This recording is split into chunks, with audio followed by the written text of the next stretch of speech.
Qoyunçuluğa başlamaq üçün nələr lazımdır? Bugünkü videomuzun mövzusu bu barədə olacaq. Gəlin başlayaq. Qoyun saxlamağa başlamaq istəyən çox adam əvvəlcə elə bilir ki, sadəcə bir neçə qoyun almaq kifayətdir. Amma əslində qoyunçuluq həm zəhmət, həm də düzgün plan tələb edir. Əgər əvvəldən bəzi vacib şeyləri bilsəniz, sonradan həm xərciniz az olar, həm də heyvan itkisi yaşamazsınız. İlk növbədə qoyun saxlamaq üçün uyğun yer lazımdır, yəni tövlə. Qoyun yağışdan, güclü küləkdən, palçıqdan tez təsirlənən heyvandır. Ona görə tövlə quru, hava alan və isti olmalıdır. Tövlənin içi nə çox bağlı, nə də tam açıq olmalıdır. Hava dəyişməlidir ki, nəmişlik yaranmasın tövlədə.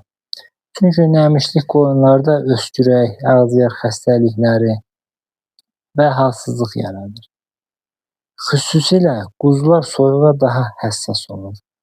Ona görə də tövlədə əsasən də qış ayları üçün termometr asılmalıdır və içəridəki havanı daim nəzarətdə saxlamaq lazımdır. Çox isti və çox soyuq olmamalıdır. Yəni normal temperatur olmalıdır tövlədə. İkinci vacib məsələ otlaqdır. Qoyun ən sərfəli heyvandır. Çünki əsas yemini otlaqdan götürür. Amma yaxşı otlaq yoxdursa, yem xərci çox arta bilər. Yaz və yay aylarında yaşıl ot qoyun üçün çox faydalıdır. Ancaq birdən-birə bol yaşıl ota buraxmaq olmaz. Çünki qarın köpü və həzm problemi yarana bilər. Ona görə keçid yavaş-yavaş olmalıdır. Qoyunçuluqda yem məsələsi çox önəmlidir. Təkcə ot kifayət etmir. Xüsusilə boğaz qoyunlara və böyüyən quzulara əlavə yem lazımdır. Arpa, buğda, qarğıdalı yemləri və s. düzgün miqdarda veriləndə heyvan yaxşı inkişaf edir. Amma həddindən artıq yem vermək də zərərlidir. Çox arpa veriləndə heyvanın qarnını poza bilər. Ona görə yem miqdarı tədricən artırılmalıdır. Su məsələsi də çox vacibdir. Qoyun hər gün təmiz su içməlidir. Bəzi insanlar elə bilir ki, hava sərin olanda qoyun az su istəyir. Amma bu səhvdir. Su az olanda həm yem həzmi zəifləyir, həm də heyvan arıqlamağa başlayır.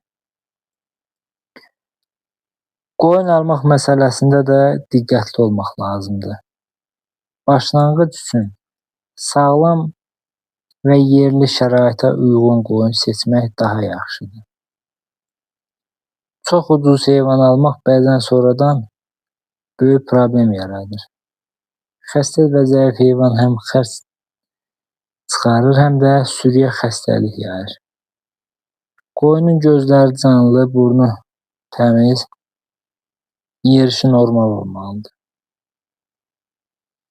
Çox qoca qoyunlar almaq da məsləhət deyil. Yununda həddindən artıq tökülmə və ya halsızlıq olmamalıdır. Ən vacib mövzulardan biri xəstəliklərdir. Qoyunçuluqda vaxtında peyvənd və dərman çox önəmlidir. Qurd dərmanları, vitaminlər və bəzi əsas iynələr vaxtında vurulmalıdır. Xəstə heyvan sürüdən ayrılmalıdır. Əks halda xəstəlik yayılır. Yeni başlayanlar ən çox bu səhv edir. Quzu böyütmək də ayrıca diqqət istəyir. Yeni doğulan quzu ilk saatlarda ana süd əmməlidir. Çünki ağız südü quzunun sağlamlığı üçün və onun belə deyək də gücləndirmək üçün lazımlıdır. Soyuq havada doğulan quzular isti yerdə saxlanılmalıdır. Quzuların da bildiyimiz kimi ən çox doğulduğu vaxt qış, yaz aylarına doğru olur və sözsüz ki, hava bu dövrdə soyuq keçir. Ona görə quzulara mütləq isti hava, yəni isti tövlə lazımdır. İlk günlərdə quzunun yeməsi, ayaqda durması və anasını əmməsi nəzarətdə olmalıdır. Qoyunçuluqda səbir çox vacibdir. İlk aylarda gəlir az görünə bilər. Amma düzgün baxılan sürü ildən-ilə böyüyür. İnsan həm təcrübə qazanır, həm də heyvanı tanımağa başlayır. Təcrübəli fermerlər deyir ki, qoyun dil bilməz, amma sahibini tanıyır. Heyvana yaxşı baxanda o da öz xeyrini vermiş olur. Əgər kimsə qoyunçuluğa başlamaq istəyirsə, əvvəlcə az sayda heyvanla başlaması daha yaxşıdır. Məsələn, 5-10 baş qoyunla başlamaq həm işi öyrənmək, həm də səhvləri azaltmaq üçün yaxşı seçimdir. Bir anda böyük sürü götürmək çox vaxt çətin olur. Qoyunçuluq kənd həyatının ən gəlirli peşələrindən biridir. Çətin tərəfləri olsa da, insanı torpağa və təbiətə bağlayan bir işdir. Səhər sürünü otlağa aparmaq, quzuların böyüməsini izləmək